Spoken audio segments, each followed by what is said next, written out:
Have you ever worked hard for years, but somehow, no matter what you tried, stayed at the same level? You wake up early, you push yourself, you try new things, and still your income barely moves. Effort is not always the missing piece. Sometimes the real reason is quieter than that, and it comes down to who you spend your time with. This lesson is simple English made to help you improve your English today. Here is an idea that sounds small, but is actually huge. You become the average of the people around you. Not your talent, not your intelligence. The average of the 5 people you spend the most time with. Think about that for a second. Their habits slowly become your habits. Their limits slowly become your limits. Their fears slowly become your fears. Nobody chooses this on purpose. It happens quietly, day by day, conversation by conversation, until one day you look up and realize your whole life has been shaped by voices you never questioned. By the end of this lesson, you will see why the 5 people closest to you are quietly setting the ceiling on your income and your ambition. And you will know exactly how to raise that ceiling. Not by working harder, not by forcing more willpower, but by changing who you stand next to every single day. We are not here to blame your friends, and we are not here to cut anyone off in anger. Instead, this is about seeing something clearly for the first time so you can finally make a real choice instead of an accidental one. Before we start, take a breath and get ready to look honestly at your circle. Let's begin. Lesson 1. Your circle spreads like a virus. Here is the truth nobody tells you. Behavior is contagious. Not sickness, behavior. The way you talk about money, the way you spend it, the way you take risks or avoid them, all of this spreads from person to person. The same way a cold spreads through a classroom in winter. Consider it this way. If your friends spend every dollar they earn, spending will feel normal to you too. If your friends avoid risk, avoiding risk will feel normal to you too. If your friends complain about money every week, complaining will start to feel like the only honest way to talk about it. Weak circles complain about money. Strong circles talk about opportunity. Let me tell you about a man named Daniel. Daniel worked hard. He showed up early. He stayed late. He read books on the weekend, hoping each one held the missing piece.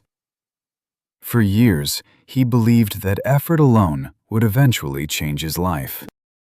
But year after year, his income stayed almost exactly the same, no matter how many extra hours he put in. Daniel kept a small notebook where he tracked his goals. Every January, he wrote down a new income target a little higher than the year before. Every December, he looked back at that same notebook and felt a familiar disappointment, the kind that quietly makes a person start to doubt themselves instead of questioning anything around them. He assumed the gap was always about his own effort, his own skill, his own missing piece of knowledge.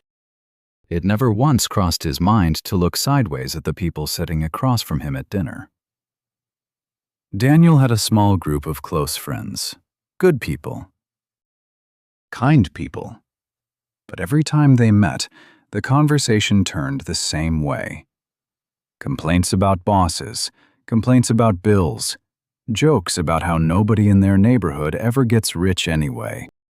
Daniel laughed along the way friends do.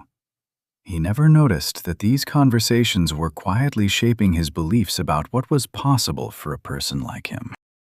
His friends only ever talked about saving a little, never about building something bigger, and he never paid it much mind. Whenever he mentioned a new idea, someone in the group would joke it away in half a sentence. Small jokes, harmless, it seemed. But repeated often enough, those little jokes became a quiet wall around his imagination. This is how it works again and again in almost every group. You do not catch a virus from your circle. You catch a ceiling. And the hardest part of all is this. Nobody in Daniel's group meant any real harm. They were not enemies.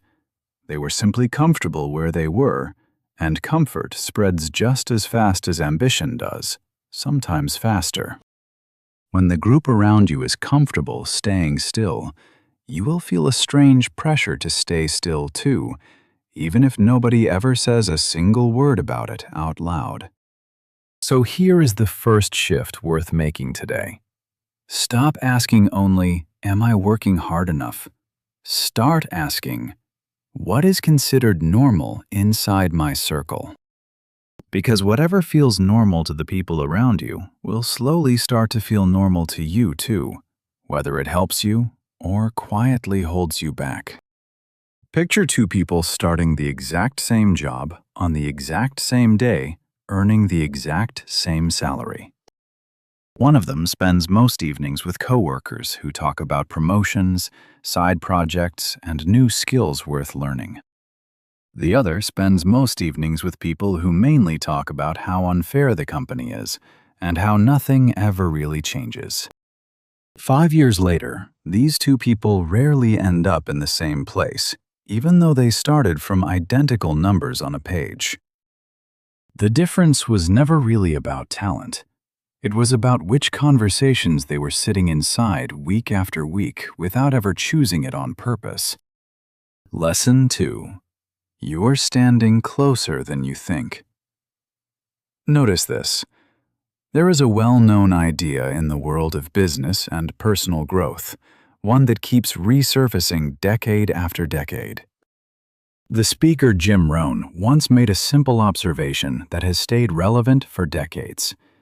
He said that a person becomes like the 5 people they spend the most time with. Not your neighbors, not your whole city, just the 5 people closest to you, day after day, week after week. Why 5? Because 5 is close range. 5 is who calls you first when something good or bad happens.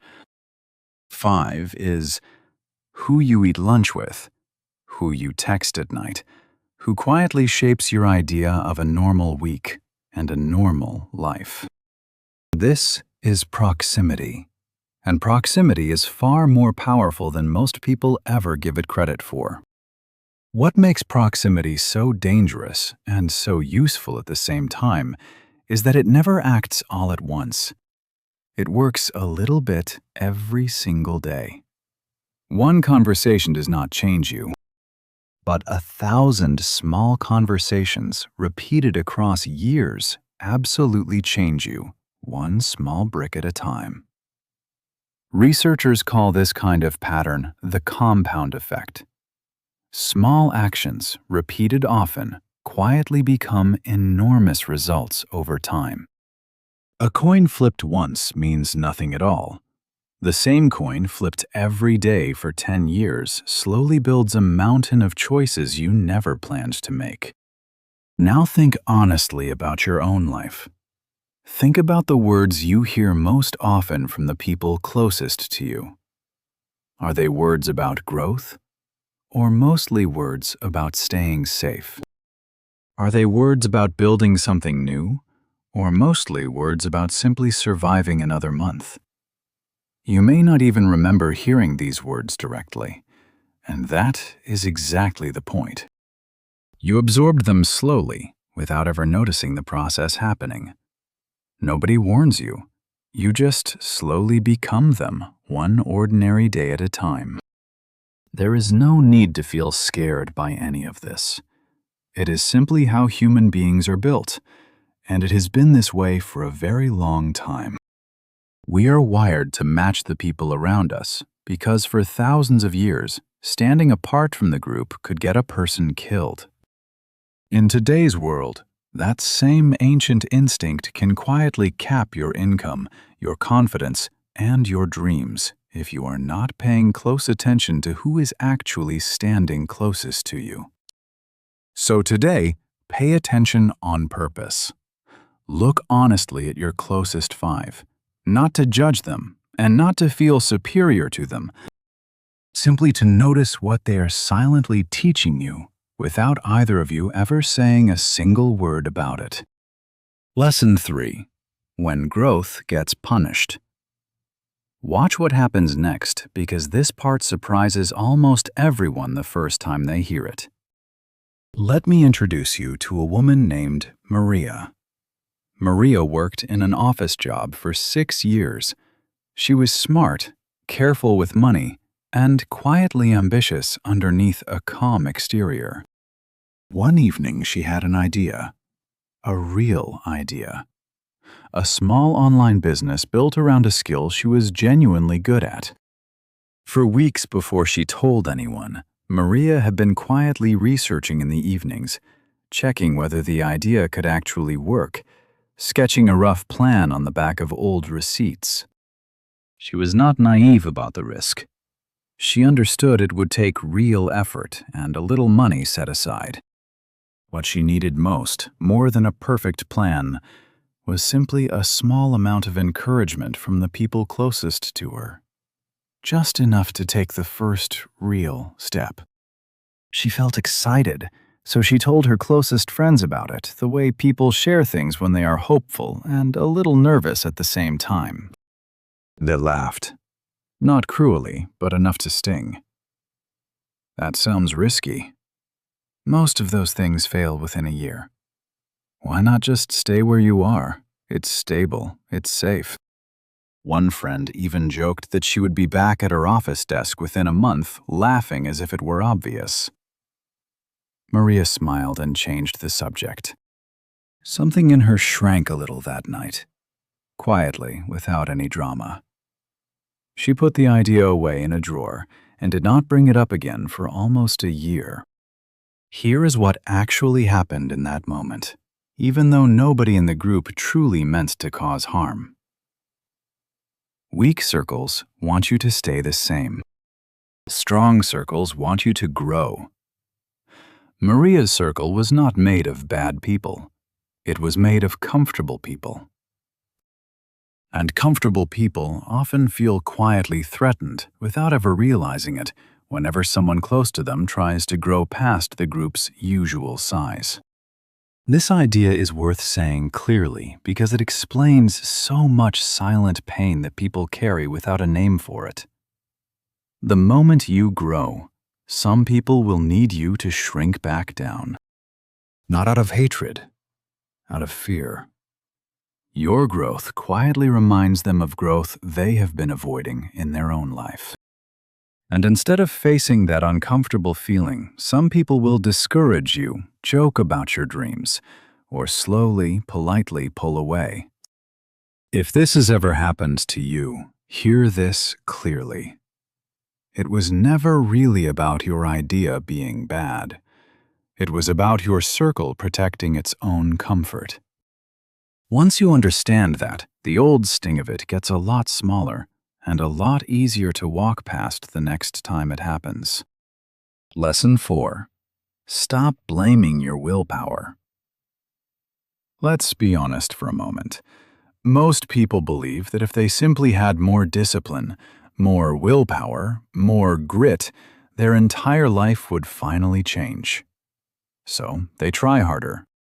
They set new goals every January. They promise themselves that this year will be different. And then slowly the same old habits creep back in, and they quietly blame themselves for being weak or lazy.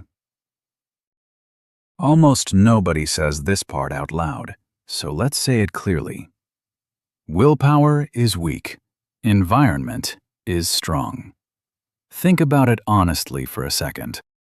If you are trying to save money, but every person around you spends freely and pressures you to join them at every dinner, your willpower is fighting a small battle every single day.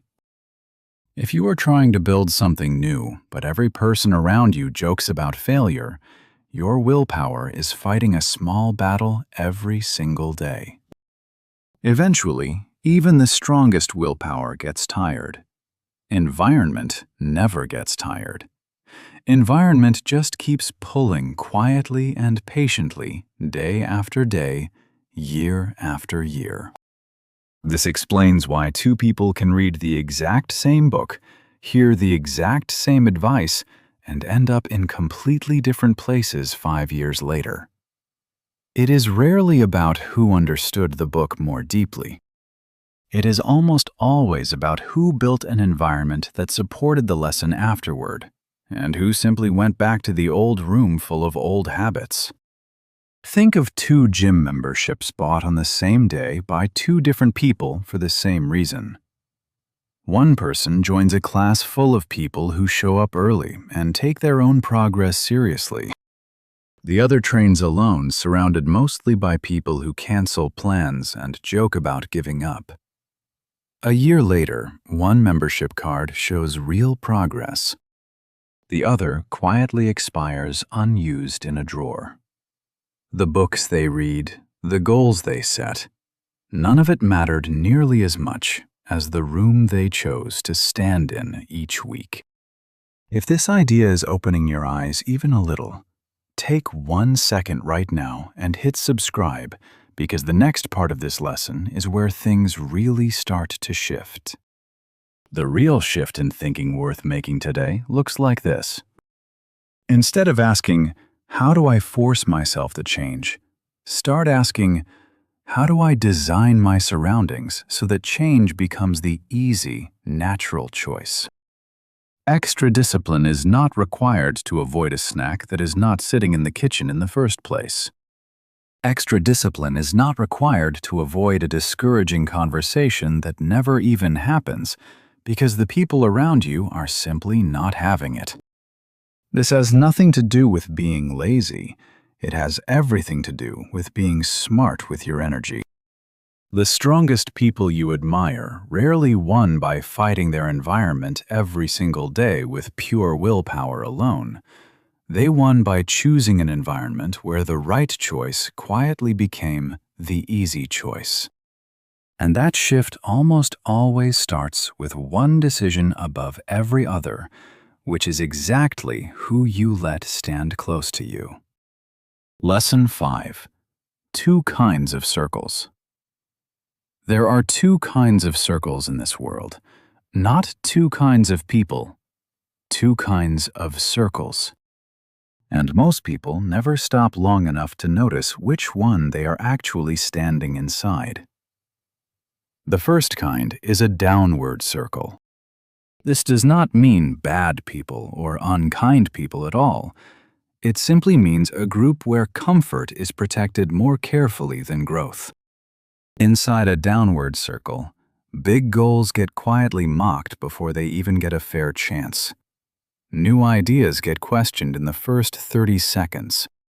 Staying the same feels safe, and trying something bigger can even feel a little rude, as if you are secretly saying the group is not good enough for you anymore. Over time, people inside a downward circle often stop mentioning their real ambitions at all, simply to avoid hearing the same tired jokes again.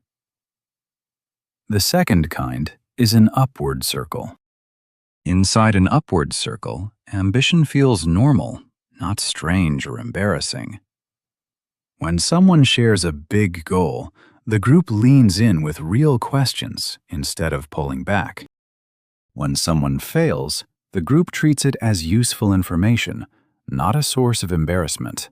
Growth does not threaten anyone in an upward circle, simply because everyone inside it is also trying to grow.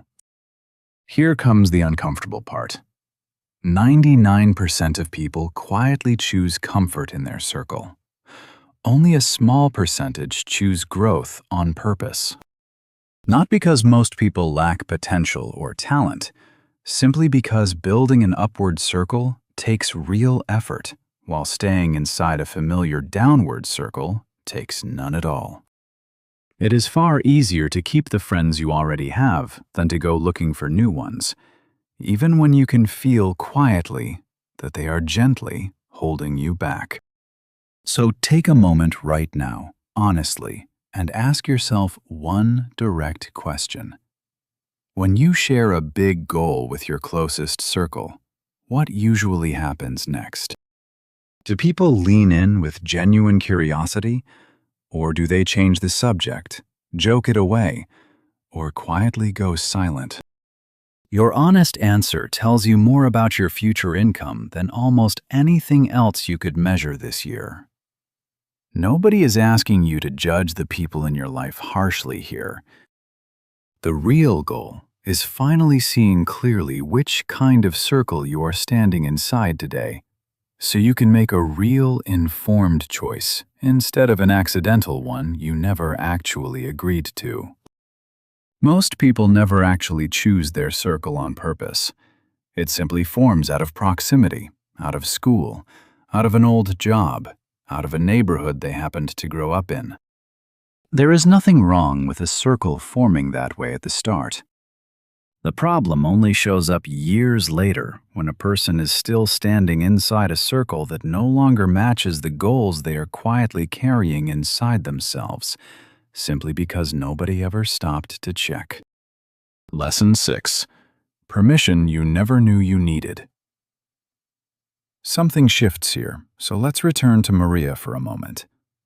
Remember, she quietly put her business idea in a drawer after her friends laughed it away. But almost a year later, she joined an evening class, mostly just to learn something new and get out of the house. In that room, she met a small group of people who were also building things on the side of their regular jobs. Nothing fancy.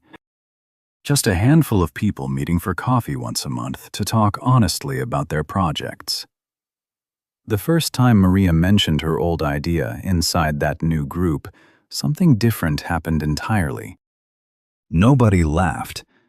Instead, someone asked a real curious question. Another person said they had once thought about something similar. A third person simply said, "You should try it. I think it could actually work."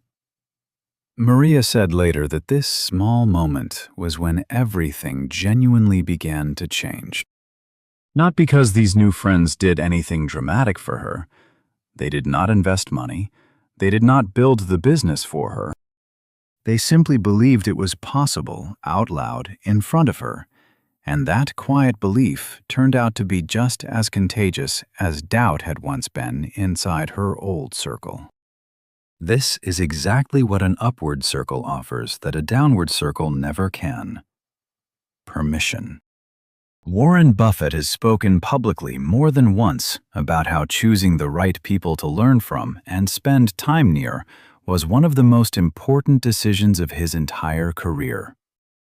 Arguably more important than most people ever realize. The right circle gives you permission to want more than you currently have.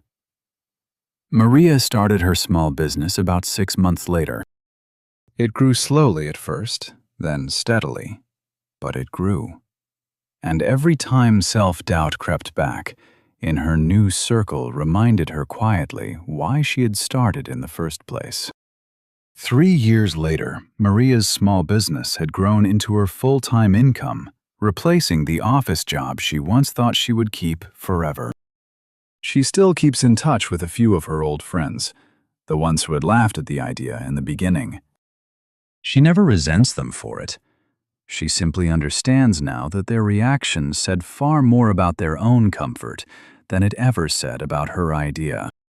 There is a smaller lesson tucked inside this one. A person does not always need more confidence to take a big first step. Sometimes a person simply needs to be standing next to people who already believe it is normal to try, fail a little, adjust, and try again. Lesson 7. Do the math on your circle.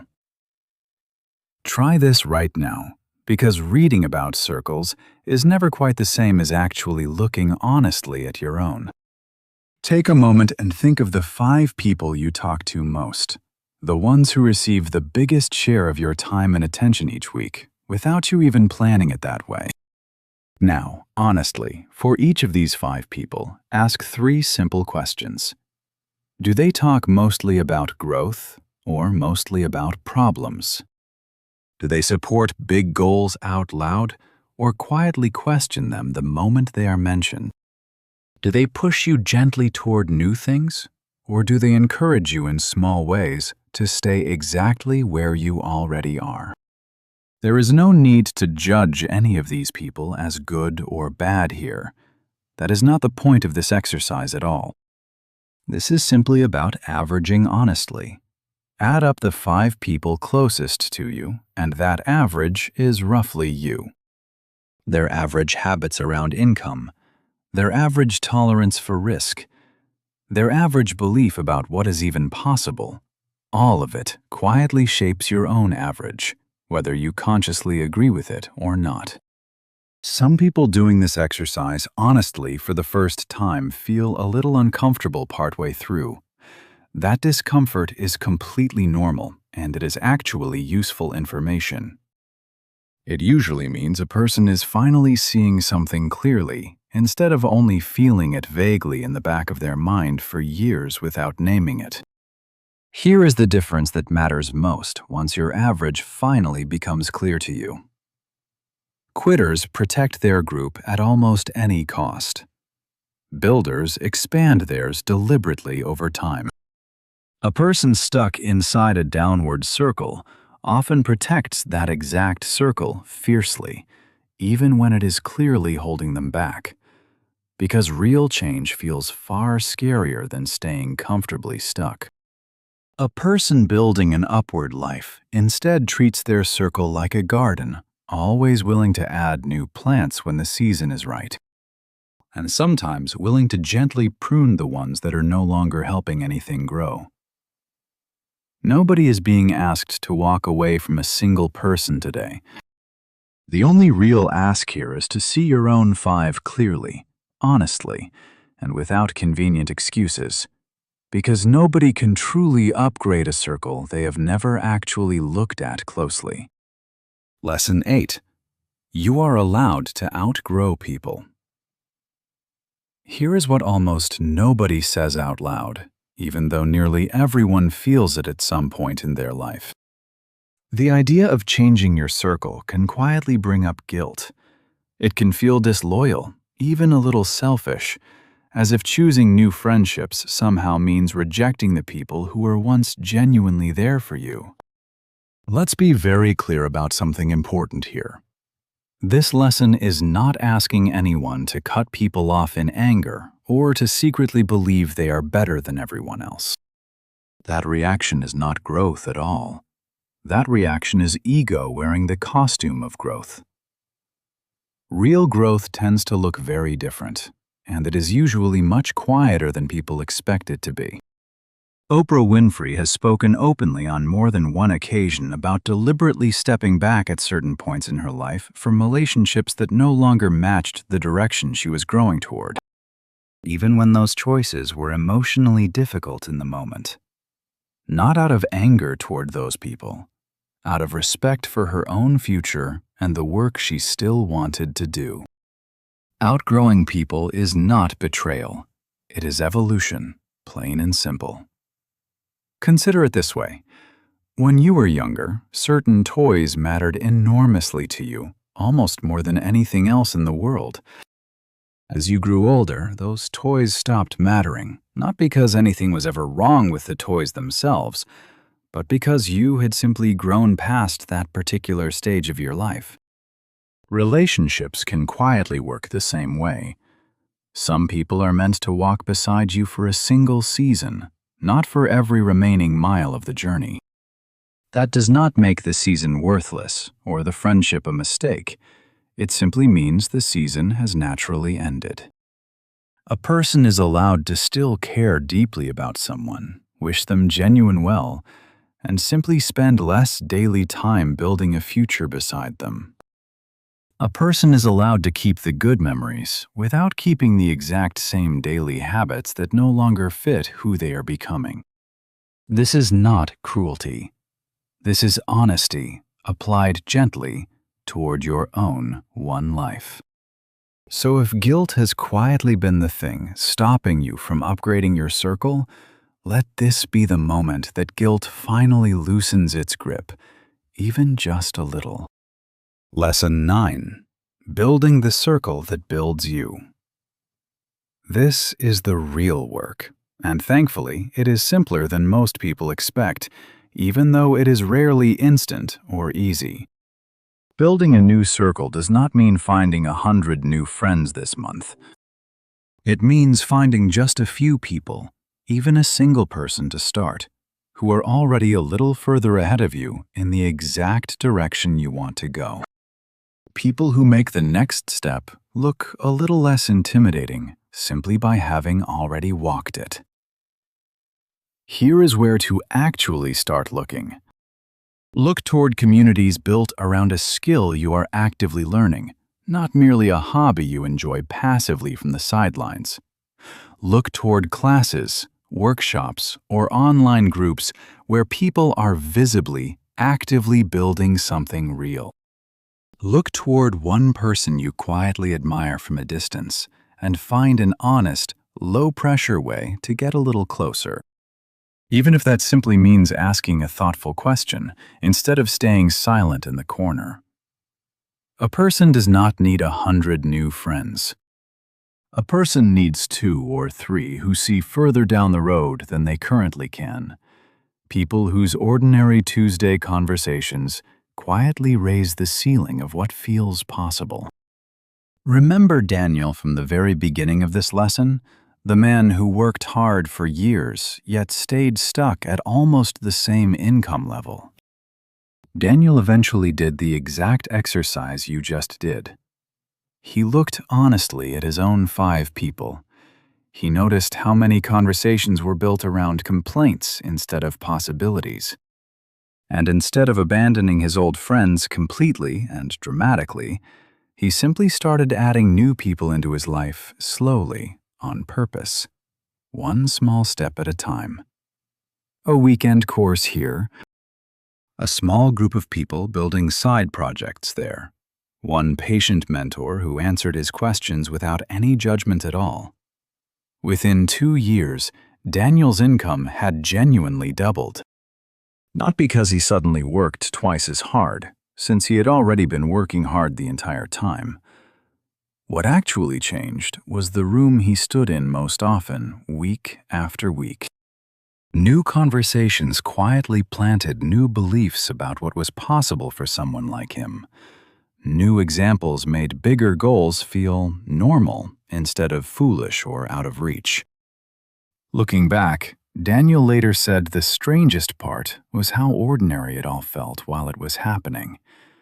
There was no single dramatic turning point, no one big speech that changed everything overnight.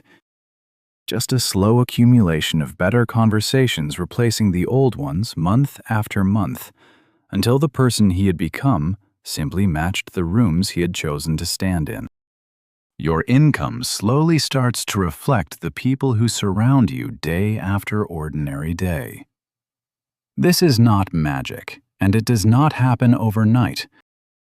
Building an upward circle takes patience, a small amount of courage, and sometimes a little healthy discomfort along the way. But once it genuinely starts working, it works quietly, every single day, in the background of an ordinary life. The exact same way a downward circle once worked silently against a person without them ever fully noticing it. The ceiling a person has been living under was never actually permanent. It was simply borrowed from the room they happened to be standing in. Change the room on purpose, and slowly, patiently, the ceiling rises right along with them. This matters more than it might seem at first. A ceiling that feels permanent is often just a habit wearing a disguise, held in place by nothing more than repeated conversations and quiet agreement inside a familiar group.